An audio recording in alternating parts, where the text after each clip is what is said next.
ವೀಕ್ಷಕರೇ, ಕನ್ನಡ ಜ್ವಾಲೆ ಚಾನೆಲ್ಗೆ ಸ್ವಾಗತ. 16 ವರ್ಷದ ಶಂಕರಾಚಾರ್ಯರಿಗೆ ವೇದವ್ಯಾಸರ ದರ್ಶನದಿಂದ 16 ವರ್ಷ ಆಯಸ್ಸು ಜಾಸ್ತಿ ಸಿಕ್ಕಿತ್ತು. ಇದರಿಂದ ಅವರ ಆಯಸ್ಸು 32ಕ್ಕೆ ಏರಿತ್ತು. ಆಗ ಶಂಕರಾಚಾರ್ಯರು ವೇದ ಉಪನಿಷತ್ತಿನ ವ್ಯಾಖ್ಯಾನವನ್ನು ತಾಳೆಗರಿಯಲ್ಲಿ ಬರೆದು ಪಂಡಿತರ ಸಮೂಹಕ್ಕೆ ಕೊಡುತ್ತಿದ್ದರು. ವಾದವಿವಾದ ಚರ್ಚೆಗಳನ್ನು ಪಂಡಿತರು, ವಿದ್ವಾಂಸರು ಮತ್ತು ಜ್ಞಾನಿಗಳೊಂದಿಗೆ ಮಾಡುತ್ತಿದ್ದರು.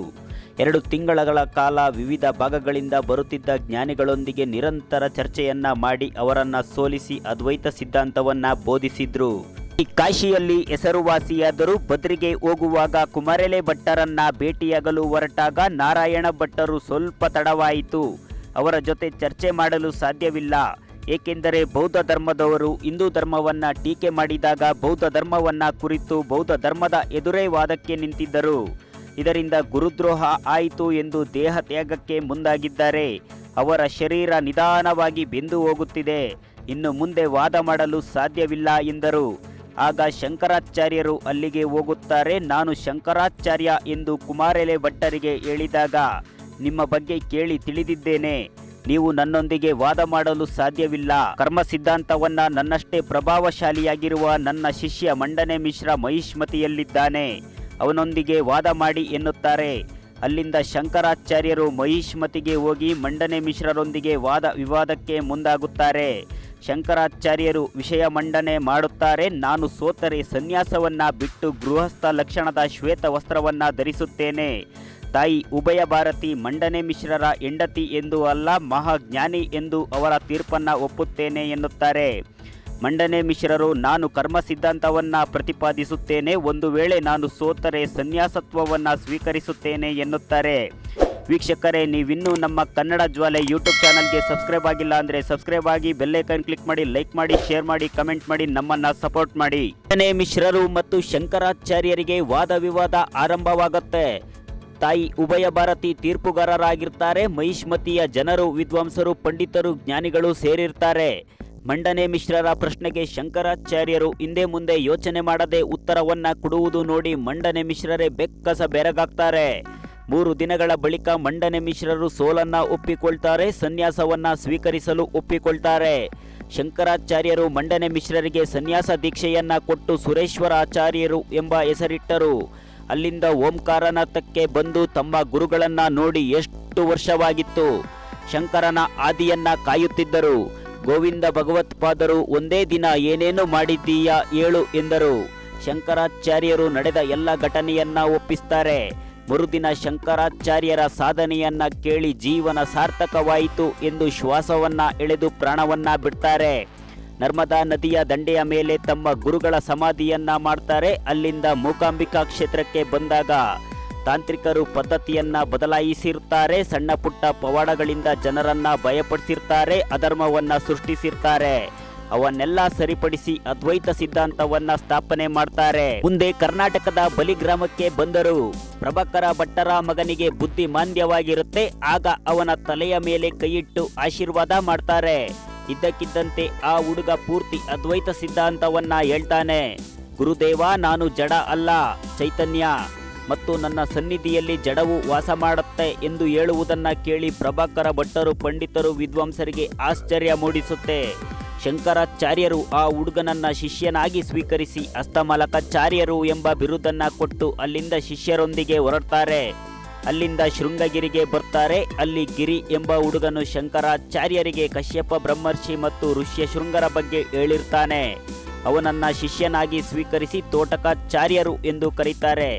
ನಂತರ ಶಂಕರಾಚಾರ್ಯರಿಗೆ ಕನಸಿನಲ್ಲಿ ತಾಯಿ ಬಂದ ಹಾಗೆ ಆಗತ್ತೆ. ತಾಯಿಯನ್ನ ನೋಡಲು ಶಿಷ್ಯರೊಂದಿಗೆ ಹೊರಡ್ತಾರೆ. ಕಾಲಡಿಯ ಕೃಷ್ಣನ ದೇವಾಲಯಕ್ಕೆ ಬಂದು ಕೃಷ್ಣನ ದರ್ಶನವನ್ನ ಪಡೆದು ತಾಯಿಯನ್ನ ನೋಡಲು ಹೋಗಿ ಭವತಿ ಭಿಕ್ಷಾಂದೇಯಿ, ತಾಯಿ ಅನ್ನಪೂರ್ಣೇಶ್ವರಿ ಎಂತಾರೆ. ತಾಯಿ ಹೊರಗೆ ಬರ್ತಾರೆ. ವಯಸ್ಸಾಗಿರುತ್ತೆ. ಆದರೂ ಶಂಕರಾಚಾರ್ಯರನ್ನ ಕಂಡುಹಿಡಿದು ನನ್ನ ಮಗನೇ ಇವನು ಎಂದು ತಬ್ಬಿಕೊಳ್ತಾಳೆ. ಶಂಕರಾಚಾರ್ಯರು ತಾಯಿಯ ಕಾಲಿಗೆ ಬಿದ್ದು ತಾಯಿಯನ್ನ ಸಮಾಧಾನ ಪಡಿಸ್ತಾರೆ. ತಾಯಿಯು ಏನೆಲ್ಲ ಮಾಡಿರುವೆ ಎಂದಾಗ ನಡೆದದ್ದನ್ನೆಲ್ಲ 3 ದಿನಗಳಲ್ಲಿ ಹೇಳ್ತಾರೆ. ತಾಯಿಯು ನನ್ನ ಜೀವನ ಸಾರ್ಥಕವಾಯಿತು ಎಂದು ಶಂಕರಾಚಾರ್ಯರ ತೊಡೆ ಮೇಲೆ ತಲೆಯಿಟ್ಟು ನಾರಾಯಣ ನಾರಾಯಣ ಎಂದು ಪ್ರಾಣವನ್ನ ಬಿಡ್ತಾಳೆ. ತಾಯಿಯ ಅಂತ್ಯ ಸಂಸ್ಕಾರವನ್ನ ಮಾಡಿ ಬಿಕ್ಕಿ ಬಿಕ್ಕಿ ಹತ್ತಿದ್ದರು. ತಾಯಿಗೆ ಕೊಟ್ಟ ಮಾತನ್ನ ಪೂರೈಸಿದ್ದರು. ಅಲ್ಲಿಂದ ಶೃಂಗೇರಿಗೆ ಬಂದು ಉಭಯ ಭಾರತೀಯನ್ನ ಕರೆಸಿಕೊಂಡು ಒಂದು ರಾಷ್ಟ್ರ ಎಂದು ಮತ್ತು ಭರತ ಖಂಡದ ಏಕತೆಯನ್ನ ಜಗತ್ತಿಗೆ ತೋರಿಸಬೇಕೆಂದು 4 ಮೂಲೆಗಳಲ್ಲಿ 4 ಸ್ಥಳಗಳಲ್ಲಿ ಪೀಠಗಳ ಸ್ಥಾಪನೆಗೆ ಮುಂದಾಗ್ತಾರೆ. ಶೃಂಗೇರಿಯಲ್ಲಿ ಶಾರದಾ ಮಾತೆ ಶ್ರೀಚಕ್ರದಲ್ಲಿ ಪ್ರತಿಷ್ಠಾಪನೆ ಮಾಡಿ ಮಹಿಷ್ಮತಿಯ ಸುರೇಶ್ವರಾಚಾರ್ಯರನ್ನ ಪೀಠಾಧಿಪತಿಯಾಗಿ ಮಾಡಿದ್ರು. ಇದು ಯಜುರ್ವೇದದ ಸಂಕೇತವಾಗಿದೆ. ಪುರಿಯಲ್ಲಿ ಪೂರ್ವಾನ್ವಯ ಪೀಠ ಸ್ಥಾಪನೆ ಮಾಡಿದ್ರು. ಇದು ಋಗ್ವೇದದ ಸಂಕೇತವಾಗಿದೆ. ಕರ್ನಾಟಕದ ಬಲಿಗ್ರಾಮದ ಹಸ್ತಮಲಕಾಚಾರ್ಯರನ್ನ ಪುರಿಯಲ್ಲಿ ಪೀಠಾಧಿಪತಿಯಾಗಿ ಮಾಡಿದ್ರು. ಬದ್ರಿನಾರಾಯಣ ಸನ್ನಿಧಿಯಲ್ಲಿ ಚತುರ್ಥ ಅಮನಾಯ ಪೀಠ ಸ್ಥಾಪನೆ ಮಾಡಿ ಕರ್ನಾಟಕದ ಶೃಂಗೇರಿಯ ತೋಟಕಾಚಾರ್ಯರನ್ನ ಪೀಠಾಧಿಪತಿಯಾಗಿ ಮಾಡಿದ್ರು. ಇದು ಅಥರ್ವಣ ವೇದದ ಸಂಕೇತವಾಗಿದೆ. ಪಶ್ಚಿಮ ಸಮುದ್ರ ತೀರದ ದ್ವಾರಕೆಯಲ್ಲಿ 3ನೇ ಅಮನಾಯ ಪೀಠವನ್ನ ಸ್ಥಾಪನೆ ಮಾಡಿದ್ರು. ಇದಕ್ಕೆ ಕಾಳಿಕಾ ಪೀಠ ಎಂದು ಹೆಸರಿಟ್ರು. ತಮ್ಮ ಪ್ರಥಮ ಸನ್ಯಾಸಿಯಾದಂತಹ ಸುನಂದನಾಚಾರ್ಯರನ್ನ ಪೀಠಾಧಿಪತಿಯಾಗಿ ಮಾಡಿದ್ರು. ಇದು ಸಾಮವೇದದ ಸಂಕೇತವಾಗಿದೆ. ಕಂಚಿಯಲ್ಲಿ 5ನೇ ಪೀಠವನ್ನ ಸ್ಥಾಪನೆ ಮಾಡಿದ್ರು. ಅದಕ್ಕೆ ಕಾವ್ಯಕೋಟಿ ಪೀಠ ಎಂದು ಹೆಸರಿಟ್ರು. ಆದರೆ ಕಾಶ್ಮೀರದ ಸರ್ವಜ್ಞ ಪೀಠ ಅತ್ಯಂತ ಪ್ರಾಚೀನವಾದ ಪೀಠವಾಗಿತ್ತು. ಇಲ್ಲಿ ದೇಶದ ಮೂಲೆ ಮೂಲೆಗಳಿಂದ ಪಂಡಿತರು, ವಿದ್ವಾಂಸರು, ಜ್ಞಾನಿಗಳು ಬಂದು ಶಾಸ್ತ್ರಾಭ್ಯಾಸವನ್ನ ಮಾಡುತ್ತಾ ಇದ್ರು. ಆದರೆ ಶಂಕರಾಚಾರ್ಯರು ಕಾಶ್ಮೀರಕ್ಕೆ ಹೋಗಿ ಅವರ ಮಧ್ಯೆ ವಾದ ವಿವಾದ ಮಾಡುವುದು ಅಷ್ಟು ಸುಲಭದ ಮಾತಾಗಿರಲಿಲ್ಲ. ಅಲ್ಲಿ ಬೌದ್ಧ ಧರ್ಮೀಯರು ಇದ್ರು, ಜೈನ ಧರ್ಮೀಯರು ಇದ್ರು, ತಾಂತ್ರಿಕರು ಇದ್ರು. ಸಣ್ಣ ಪುಟ್ಟ ಮಂತ್ರವನ್ನ ಹೇಳಿ ಹಿಂದೂ ಧರ್ಮವನ್ನ ಕಡೆಗಣಿಸಿದ್ರು. ಆಗ ಶಂಕರಾಚಾರ್ಯರು ಅದ್ವೈತ ಸಿದ್ಧಾಂತದ ಬಗ್ಗೆ ಪ್ರತಿಪಾದಿಸಿದ್ರು. ಅಲ್ಲಿ ಎಷ್ಟರ ಮಟ್ಟಿಗೆ ಧರ್ಮ ಸ್ಥಾಪನೆ ಮಾಡಿದ್ರು ಎಂದ್ರೆ ಪಂಡಿತರೊಡನೆ ತಿಂಗಳುಗಟ್ಟಲೆ ಹಗಲು ರಾತ್ರಿ ಚರ್ಚೆ ಮಾಡಿದ್ರು.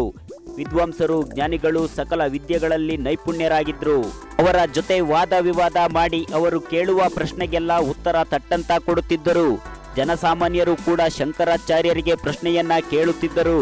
ಪ್ರತಿಯೊಬ್ಬರ ಪ್ರಶ್ನೆಯನ್ನ ಕಡೆಗಣಿಸದೆ ಅರ್ಥ ಮಾಡಿಸುವ ಉದ್ದೇಶದಿಂದ, ವಿನಯದಿಂದ ಎಲ್ಲರ ಮನಸ್ಸನ್ನ ಗೆಲ್ತಾರೆ.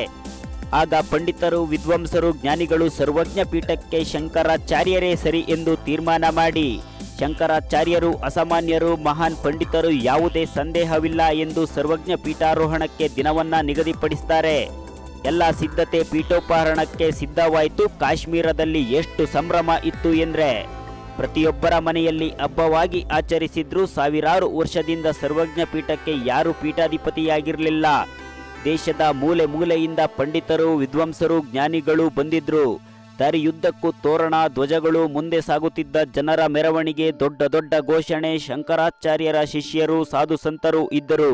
ಶಂಕರಾಚಾರ್ಯರು ಸರ್ವಜ್ಞ ಪೀಠಕ್ಕೆ ಮೆಟ್ಟಿಲುಗಳನ್ನ ಏರುತ್ತಿದ್ದಂತೆ ಹರ ಹರ ಮಹಾದೇವ್, ಜೈ ಗುರು ಶಂಕರ ಎಂಬ ಘೋಷಣೆ ಜೋರಾಗಿ ಬಂತು. ಆಗ ಶಂಕರಾಚಾರ್ಯರಿಗೆ ಕಣ್ಣಲ್ಲಿ ನೀರು ಬಂದಿತ್ತು.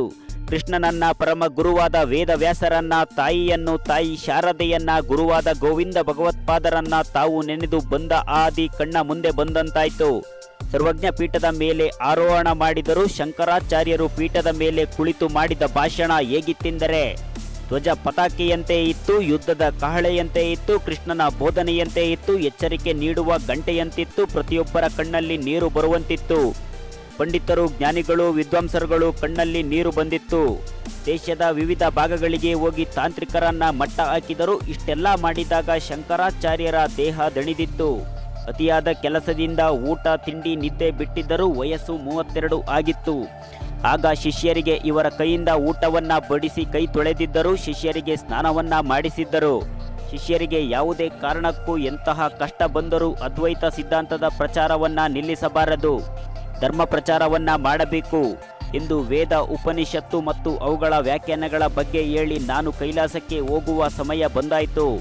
ಎಲ್ಲ ಪೀಠಗಳನ್ನ ನೋಡಿಕೊಳ್ಳಿ, ಅಧರ್ಮ ಬಂದಾಗ ಧರ್ಮವನ್ನ ಸ್ಥಾಪಿಸಬೇಕು ಎಂದು ಹೇಳಿ ದೇಶವನ್ನ ಗೌರವಿಸಬೇಕು. ಮತ್ತೆ ಆಶ್ರಮ ಮತ್ತೆ ಪೀಠಗಳಲ್ಲಿ ವೇದ ಉಪನಿಷತ್ತುಗಳನ್ನ ಬೋಧನೆ ಮಾಡಿ ಎಂದರು. ಶಂಕರಾಚಾರ್ಯರು ಕೈಲಾಸದೆಡೆಗೆ ಹೊರಟರು. ಸಾವಿರಾರು ಯತಿಗಳು ಏಕಕಂಠದಿಂದ ಮಂತ್ರವನ್ನ ಹೇಳ್ತಾರೆ. ಹಿಮಾಲಯವನ್ನ ಹತ್ತಿ ಹೋಗುತ್ತಿದ್ದ ಶಂಕರಾಚಾರ್ಯರಿಗೆ ಮೇಲಿಂದ ಹರ ಹರ ಮಹಾದೇವ್, ಜೈ ಗುರು ಶಂಕರ ಎಂಬ ಘೋಷಣೆ ಬಂತು. ಇದ್ದಕ್ಕಿದ್ದಂತೆ ಹಿಮಾಲಯದಲ್ಲಿ ಮರೆಯಾದರು. ಶಂಕರಾಚಾರ್ಯರ ಅವತಾರ ಅಂತ್ಯವಾಯಿತು. ನಿರಂತರ ವಿಡಿಯೋಗಾಗಿ ನಮ್ಮ ಕನ್ನಡ ಜ್ವಾಲೆ ಚಾನಲ್ ಅನ್ನು ಸಬ್ಸ್ಕ್ರೈಬ್ ಮಾಡಿ, ನಮ್ಮನ್ನ ಸಪೋರ್ಟ್ ಮಾಡಿ. ನಮಸ್ಕಾರ.